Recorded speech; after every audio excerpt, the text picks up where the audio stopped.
Israel पर आज रात बड़ा हमला हो सकता है। इस वक्त की बड़ी खबर यही, ईरान इजराइल पर हमला कर सकता है कहा जा रहा है। इजरायली इंटेलिजेंस रिपोर्ट में ये बड़ी जानकारी सामने आई है। इजरायली डिफेंस फोर्स ने एयर डिफेंस सिस्टम को हाई अलर्ट पर रखा है क्योंकि ऐसी आशंका जाहिर की जा रही है कि ईरान बड़ा हमला कर सकता है इजराइल पर और यह आज रात ही हो सकता है।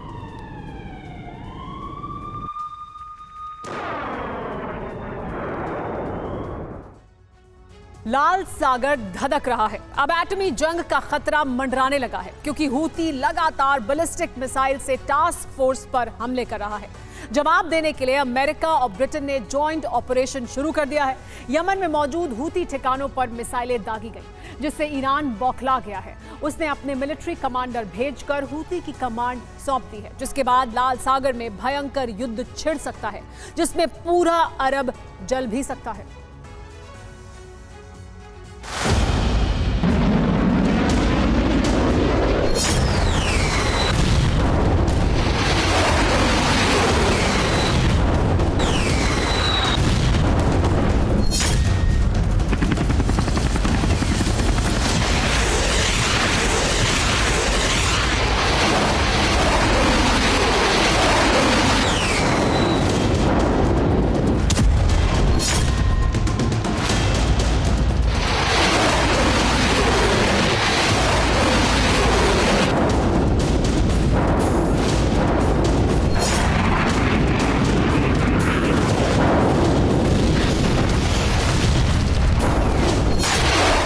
सागर में बारूद बरस रहा है।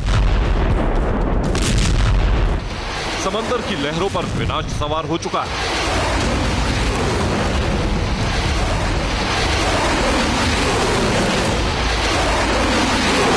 हूती के विध्वंसक ऐलान के बाद महायुद्ध की आशंका बढ़ गई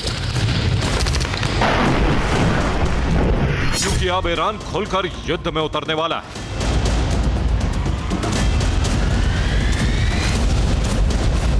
अमेरिका ने तैयारी कर ली, अब चाहे कुछ हो जाए लाल सागर से हूती का खात्मा करके ही रहेगा।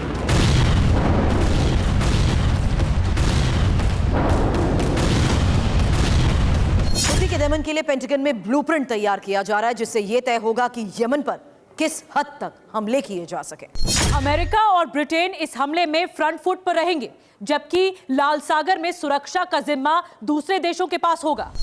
दरअसल ये हालात ईरान के एक ऐलान के बाद हुए हैं जिसमें कहा गया है हूती की मदद के लिए हम कुछ मिलिट्री कमांडर यमन भेज रहे हैं जो इंटेलिजेंस इनपुट भी देंगे और बताएंगे कि कैसे पश्चिमी देशों के हमले को रोका जाए। IRGC के कमांडर यमन में मोर्चा संभालने वाले या यूं कहें कि यमन की कमान अब वही कमांडर संभालेंगे।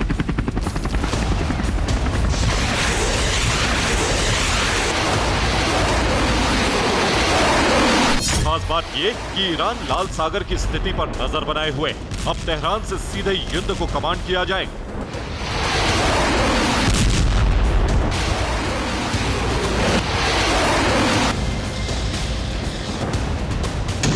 रॉयटर्स से मिली जानकारी के मुताबिक एक तरफ ईरानी कमांडर हूती के बेस पर पहुंचकर स्थिति को संभालेंगे, वहीं हिजबुल्लाह ने भी अपने लड़ाके यमन भेजने का फैसला कर लिया। यानी जैसी स्थिति गाजा में है वैसी ही लाल सागर में होने जा रही। इजराइल की तरह अमेरिका को घेरने की तैयारी।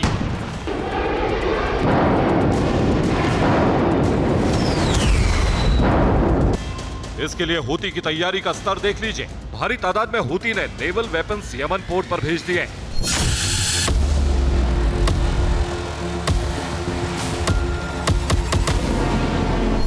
बॉल अल मैंडेब स्ट्रेट के पास मौजूद हूती सैन्य ठिकानों पर इन हथियारों की तैनाती की जा रही है जिससे युद्ध की स्थिति में लाल सागर में मौजूद टास्क फोर्स पर हमले किए जा सके।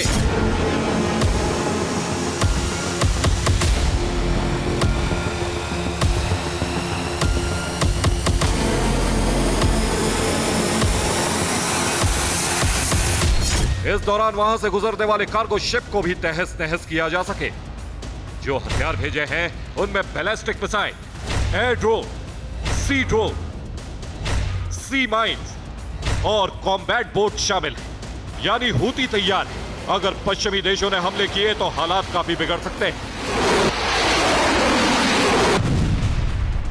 वैसे भी इस बात की आशंका है कि अमेरिका और ब्रिटेन साथ मिलकर बड़े हमले को अंजाम दे सकते हैं।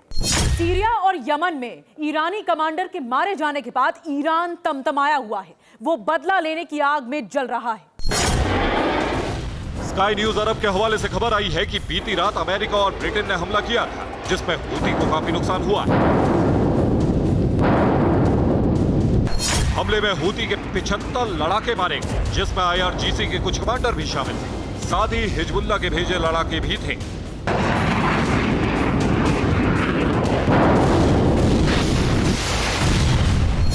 यूएस सेंट्रल कमांड फोर्स ने इस दौरान हूती की एक एंटी शिप मिसाइल को इंटरसेप्ट करके तबाह कर दिया। 20 जनवरी की रात करीब 2 से 3 बजे के बीच यह हमला हुआ।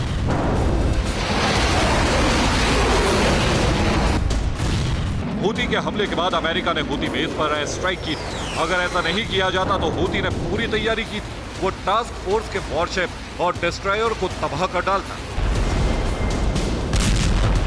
क्योंकि हूती ने 1000 किलोमीटर रेंज की बैलिस्टिक मिसाइलें लॉन्च पैड पर तैनात की हुई हैं।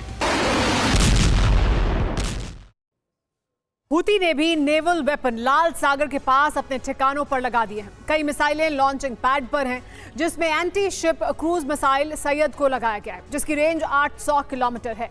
इसके अलावा Quds Z anti ship missile भी हमले को तैयार है। इसकी रेंज भी 800 किलोमीटर है। तंकील एंटी शिप बैलिस्टिक मिसाइल है, इसकी रेंज 500 किलोमीटर है। इसके अलावा 450 किलोमीटर की रेंज वाली anti ship ballistic missile Asif भी तैनात है, जबकि Al Mandeb 2 anti ship cruise missile जो 300 किलोमीटर तक हमले कर सकती है वो भी तैनात है। Anti ship cruise missile Sejal की रेंज 180 किलोमीटर है। वहीं फलक एंटी शिप बैलिस्टिक मिसाइल जिसकी रेंज 140 किलोमीटर है। इसके अलावा रुबेज 80 किलोमीटर वाली एंटी शिप क्रूज मिसाइल। अल मंडेब 1 एंटी शिप मिसाइल से 40 किलोमीटर तक लाल सागर में हूती हमले करता रहा है।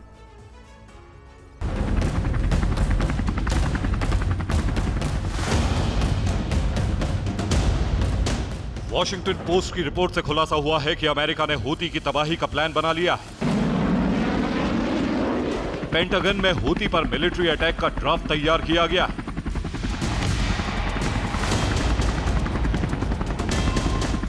बताया जा रहा है कि उसी ब्लूप्रिंट के तहत ही हूती ठिकानों पर बीती रात हमले किए गए, जिससे हूती बिलबिला उठा।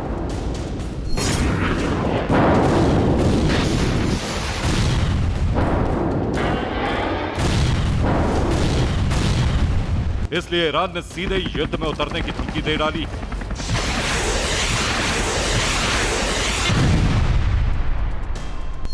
उधर अमेरिका की तरफ से कहा गया है यूएस सेंट्रल कमांड फोर्स की एयर स्ट्राइक हूती ठिकानों पर, जहां से लाल सागर और अदन की खाड़ी से गुजर रहे कारोबारी जहाजों को निशाना बनाया जा रहा था। यह आत्मरक्षा के लिए उठाया हुआ कदम था। यानी अमेरिका अभी भी इसे युद्ध की संज्ञा नहीं दे रहा, बल्कि वो सुरक्षा के लिए ऐसा करने पर मजबूर है। इसी तरह ब्रिटेन भी हमले कर रहा है, क्योंकि लाल सागर में हूती ने जितने भी कारोबारी शिप पर हमले किए उसमें से अधिकतर ब्रिटेन के थे। इसलिए ब्रिटेन ने फैसला किया है कि वो लाल सागर में मिसाइल डिफेंस सिस्टम लगाएगा।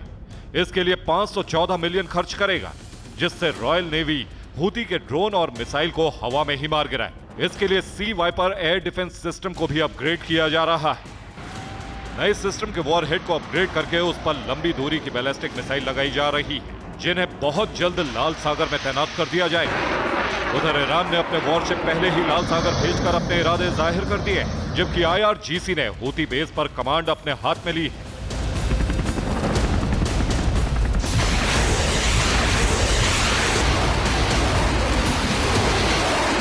यानी सीधे तौर पर हूती सिर्फ मुखौटा है, उसके पीछे ईरान, जो पश्चिमी ताकतों को पहले लाल सागर से खदेड़ देना चाहता है, फिर उसके बाद मिडिल ईस्ट से भी।